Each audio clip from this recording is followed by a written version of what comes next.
నమస్తే. నిజం గడప దాటేలోపు అబద్ధం ప్రపంచాన్ని చుట్టేస్తోంది. ఇప్పుడు ఏపీ రాజకీయాలలో ఇది నిజమయ్యే సూచనలు కనిపిస్తున్నాయి. ఇప్పుడు సోషల్ మీడియా యుగం ప్రారంభమైంది.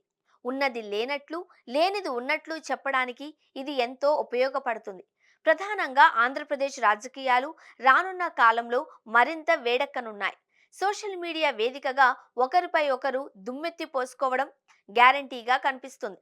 ఎవరు ఎవరికీ తగ్గని పరిస్థితుల్లో ప్రజలను ఆకట్టుకునేందుకు సోషల్ మీడియా ద్వారా రాజకీయ పార్టీలు తమ ప్రయత్నాలను ఇప్పటికే ఏపీలో ప్రారంభించాయి.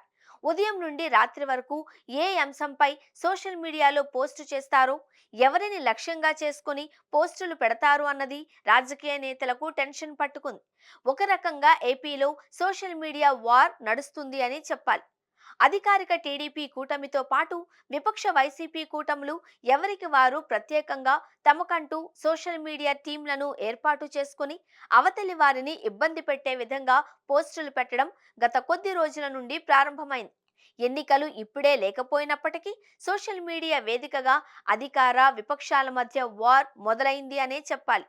ఫేక్ న్యూస్ ను నిజమని నమ్మించే ప్రయత్నం చేస్తూ ప్రజలను తమ వైపునకు తిప్పుకునే ప్రయత్నంలో రాజకీయ పార్టీలు ఉన్నాయి. అయితే ఇందులో కొందరు శృతిమించిపోతున్నారు. వ్యక్తిగత విషయాలను కూడా ప్రస్తావిస్తూ వావి వరస లేకుండా పోస్టులు పెట్టడం కూడా కనిపిస్తోంది.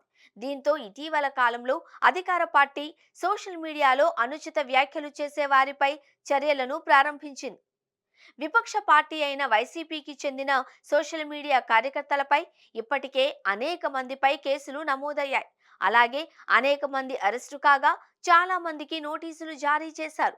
అదే సమయంలో వైసీపీ కూడా తమ అధినేత జగన్ పైన, పార్టీ నేతలపైన టీడీపీ సోషల్ మీడియా అకౌంట్ ద్వారా వచ్చే పోస్టులపై పోలీసులకు రాష్ట్రంలోని పలు పోలీస్ స్టేషన్లలో ఫిర్యాదు చేసింది.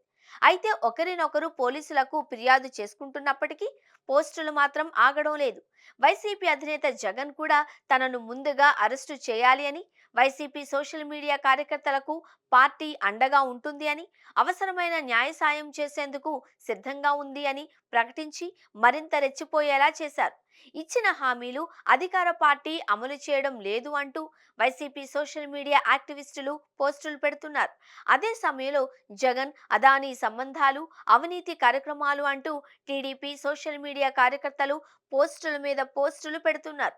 అయితే రెండు పార్టీలది ఒకటే ధ్యేయం: తప్పుడు ప్రచారాన్ని జనంలోకి తీసుకువెళ్లడం, అవతల వారిని డ్యామేజ్ చేయడం ముఖ్యంగా కనిపిస్తోంది. వచ్చే ఎన్నికల్లో లబ్ధి పొందడానికి ఇప్పటి నుండే సోషల్ మీడియా వార్ ఏపీలో ప్రారంభమైంది అని చెప్పాలి. కూటమిలోని పవన్ కళ్యాణ్ ను కూడా కొందరు టార్గెట్ చేసుకుంటున్నారు.